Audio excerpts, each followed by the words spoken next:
Hello, Harry. Hiya. Oh, no, hang on. We haven't done it yet. Hang on. Hi, Harry. Hiya. You all right? Are you all right, love? Sorry, I can't speak. It's getting too hot in here.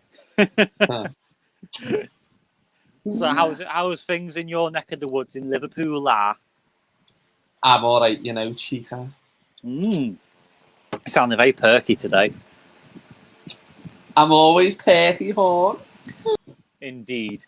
So what we're doing today, we're going to be looking at Lee Evans. Are you a Lee Evans fan? Never really given him the time of day, to be honest. He's a very, very funny man. I grew up with him as a comedian, and most of my nervous energy comes from him. So let's see what you think. Let's get into him then. And we're staying in a great place. It's like a B&B outside town. I don't know what it is with these old hotels, you know. They're all sort of built on different levels, you know. The bloke showed us to our room. We went this way, Mr. Evans. We go down a couple of steps here, like that. Along here, down, and then we have to go up like that, and then down. Along here, down, and then fucking up again. I'm like, who built this place? Paula Radcliffe.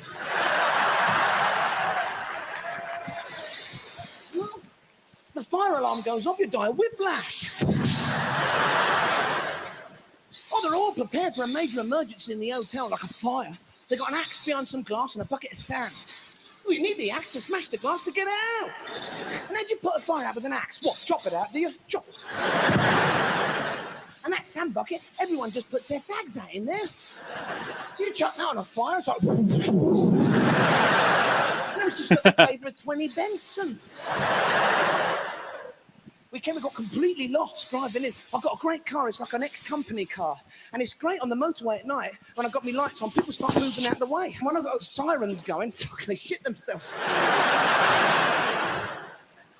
And we got lost. We got lost coming into Cardiff because of your one-way systems. I don't know how you get around. Even the signs, you go, I don't know, man. Look at that. I don't know. And we asked, you know when you ask the way, why do you always get the village fucking idiot? You know, you always get the bloke who needs to kind of point the way he's telling you to visualise it in his head. He's like, wait a minute, yes, I know this one. You go down there, you do all right. Come to a roundabout, go round the roundabout. Round the roundabout. Fuck it, I've missed my turning. Oh, look.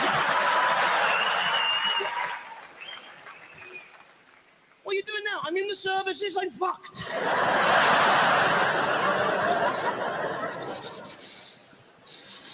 You can't get lost now. They have this satellite navigational system in cars. Yeah.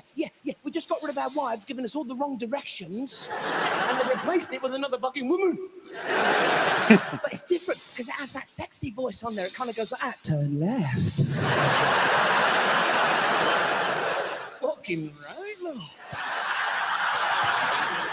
Straight up. Oh! Because they know that's how you get a bloke to do anything. Ladies, you should try it with him at home. It fucking works. Just walk in the kitchen and go, the rubbish wants taking out.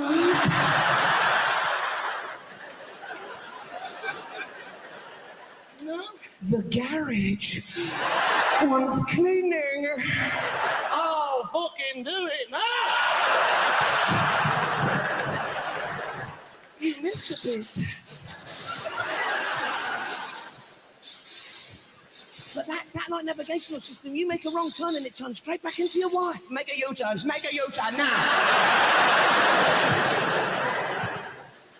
I love that. You ever get lost with your wife? You're completely lost. And your wife always says the same thing. Oh, let's just go home. We're fucking lost.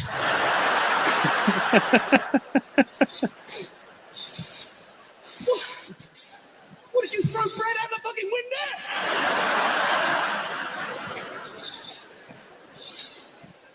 No. We parked the car in the car park. It's got a sign in the car park. Car thieves operate in this area. Where else would they operate? It's a fucking car park. All the times I've been driving through the country, saw a couple of car thieves in a field going, you said there'd be cars.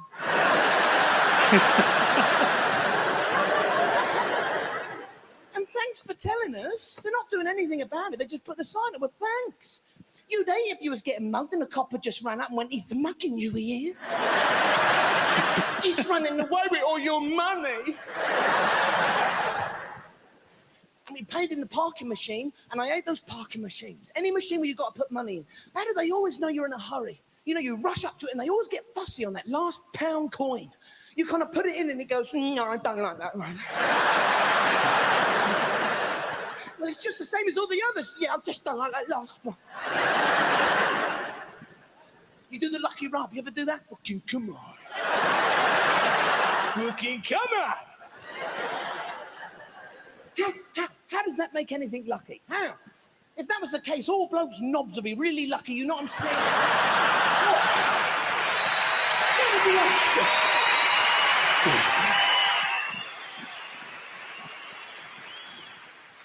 There'd be like rows of blokes in the betting office looking at the screens going, go on, Misty boy!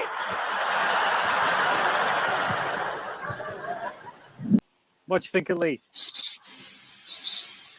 He's like, he's the same as like his comic. The way he tells his story is the same as like, well, it's basically like the same as Peter Kay, and obviously he's different to Rowan Atkinson because Rowan Atkinson's all about his characters.